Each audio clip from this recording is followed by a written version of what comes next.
격려 리더십 오늘 두 번째 시간으로 네. 이제 어떻게 실천을 해야 하는 그 방법들에 대해서도 이야기를 나눠볼 텐데 네. 실은 요즘에 또 서로 간에 필요한 부분 중에 하나가 이 격려가 아닐까 싶습니다. 격려의 효과가 있어요. 우리가 왜 격려하는 이런 습관들을 들여야 되는지에 대해서 먼저 말씀을 좀 나누려고 하는데요. 이 관점은 그 누구보다도 우리 자녀들 다음 세대에 좀 초점을 맞췄으면 좋겠는데 그 첫 번째는 자기 존중감과 자기 효능감이 높아진다. 네. 그러니까 격려받는 환경에서 자라는 아이들. 이제 이런 말이 있죠. 부모는 자녀의 거울이다. 네. 그러면 이제 자녀는 부모라는 거울을 보면서 아, 나라는 존재가 이렇게 생겼구나라고 생각하면서 자기 개념을 만들어 갑니다. 그 자기 효능감은 사실 자기 자신에 대한 주관적인 평가이기는 하지만 가장 의미 있는 사람들, 그러니까 부모님, 뭐 선생님, 네. 내가 의미 있게 생각하는 사람들이 나를 어떻게 반응해 주느냐가 내가 나의 자기 존중감을 만들어가는 이 형성 기간에 굉장히 큰 영향을 미치죠. 네. 그렇다라고 하면 격려해주는 환경은요, 말 그대로 존재에 대해서 인정해주고 잠재력과 가능성에 대해서 초점을 맞춰주고 노력하는 과정에 대해서 항상 격려하는 마인드를 보여주고 있잖아요. 그럼 이런 환경 속에서 자녀들은 이렇게 생각하는 거죠. 나는 존중받을 만하고 그리고 나는 이 문제를 해결할 만한 힘이 있고 내 안에도 자원이 있어. 나는 뭔가 해낼 수 있는 가능성이 있어 라는 자기에 대한 긍정적인 마인드를 네. 인식하게 되는데요. 자존감이 주관적인 자기 자신에 대한 총체적인 평가라면 자기 효능감은 동전의 양면과 같아요. 그러니까 어떤 문제나 어떤 이 일들 앞에서 내가 이 일을 할 수 있을까라는 자기 능력에 대한 주관적인 평가이거든요. 그래서 이렇게 격려받는 환경에서 우리 자녀들은 자존감과 자기 효능감이 높아질 수밖에 없다라는 거. 그리고 두 번째는요. 네. 정말 중요한 이야기인데 승승의 마인드가 고치된다. 듣기만 해도 뭔가 승승장구할 것 같은 그런 긍정적인 이유가가 생각이 나거든요. 이제 승패라는 건요. 네. 나는 승해야 되고 너는 패해야 된다라는 마인드예요.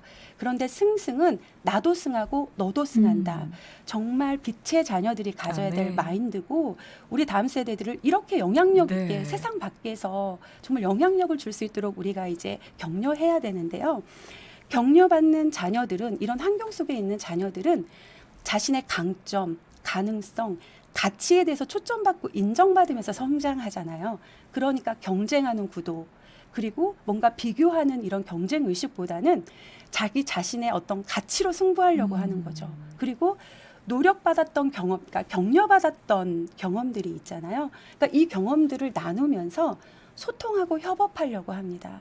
또한 이제 앞으로 4차 산업혁명 시대의 키워드 중에 몇 가지가 소통, 협업, 윈윈, 승승의 마인드 이제 이런 것들을 굉장히 중요하게 보는데 우리 자녀들이 이렇게 격려받는 상황에서 나의 가치도 내가 인정하지만 타인의 가치도 인정하고 존중해 주는 것들을 배우고 그러면서 나도 승리하지만 너도 함께 승리하자라는 마인드를 구축해 나갈 수 있다라는 부분입니다. 네. 네, 그리고 세 번째는요. 자율적인 헌신과 책임감이에요. 그러니까 격려받는 환경에서는 의무적으로 책임감을 떠안는 것이 아니라요. 이런 지지받는 환경에서 그래 나도 내 스스로 이 일을 내가 해낼 수 있어라는 긍정적인 자기인식을 갖게 되고 이런 지지받는 환경에서 책임을 떠안는 것이 아니라 이 책임을 내가 져야겠다는 힘을 얻게 되는 네. 거죠. 그러니까 당연히 주도적으로 자기 앞에 펼쳐진 일들을 네. 긍정적으로 수행하고자 하는 책임감을 갖게 되는 것입니다. 네. 우리 자녀들도 네. 성장하는 가운데 여러 결정을 해야 하고 선택을 해야 하는데 네. 할 수 있다는 가능성, 나는 충분히 할 수 있고 네. 또 그러한 능력이 있어라는 어떤 자신감 네. 가지고 임한다면은 어떤 선택을 하고 결정을 함에 있어서도 그 과정 그리고 결과가 그렇죠. 참 달라지지 네. 않을까라는 생각이 드는데요. 네. 아마 지금 이 시간 많은 부모님들 그리고 또 선생님들께서도 이 음. 방송을 듣고 계실 것 같아요. 네. 어떻게 격려하고 언어 습관을 훈련을 해야 할지 네. 궁금해집니다라고 구체적으로 질문하신 분들도 계실 것 같거든요. 저희가 그래서 격려 리더십에 대해서 좀 구체적인 기술을 나눌 건데 격려 리더십의 책을 썼던 저자가 이런 말을 네. 했어요. 낙심하게 하는 리더들의 특징은 경청하지 않는 사람들이고 정말 격려하는 리더들의 특징은 경청하는 사람들이라고 음. 했습니다. 그래서 격려 리더십의 핵심적인 기술 중에 하나가 네. 공감적 경청과 반응하기예요. 그리고 저희가 이제 4회차에 했었던 사실은 서번트 리더십에서는 저희가 공감 위주로 다뤘는데 이렇게 다룰 거기 때문에 그런데 거기에서도 이 경청은요 굉장히 핵심적인 기술이었죠. 그러니까 연결해서 네. 같이 생각하시면 참 좋을 것 같습니다. 네. 그럼 이제 구체적으로 저희가 공감적 경청과 반응하기에 대한 훈련들을 좀 해볼 건데 공감적 경청이라는 건 우리가 예전에 공감을 다뤘지만 상대가 이야기할 때 그 말의 언어의 내용을 들으면서 감정도 함께 느끼고 같이 듣고 그리고 듣는 사람 입장에서 이 사람은 정말 안전하다. 신뢰감 느껴진다. 그래서 내가 마음껏 말하고 싶어라는 이런 환경을 조성해야 하는 것들이 가장 이제 포인트인데요. 네. 이제 하나님께서 우리한테 말씀을 주실 때 듣는 건 속히 하고 말하는 건 좀 더디하라 이런 말씀이 이제 성경 구절에 있죠. 네. 그런데 저희가 보편적으로 이제 선택적 듣기가 많이 이루어져요. 그러니까 듣고 싶은 말만 듣거나 그리고 자기중심적 경청.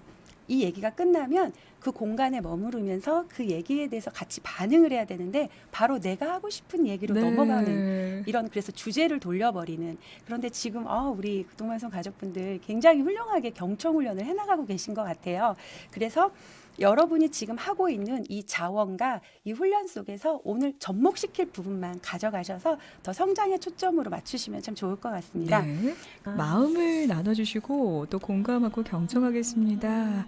자연스럽게 마음이 전달이 잘 되게끔 또 남겨주셔서 감사드립니다. 오늘 저희는 여기서 인사드립니다. 다음 네. 주 이 시간에도 크리스천 코칭 리더십을 함께 할게요. 정윤진 소장님이셨습니다. 고맙습니다. 네, 감사합니다.